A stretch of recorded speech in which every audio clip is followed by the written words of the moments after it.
Il miele di eucalipto ha un colore ambrato medio, con nuance che vanno dal marrone chiaro al grigio e sfumature calde e uniformi.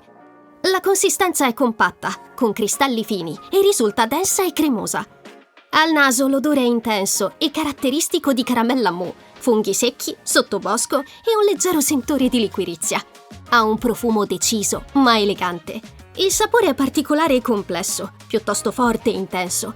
Richiama le sensazioni olfattive, ma prevalgono la caramella mou e la liquirizia.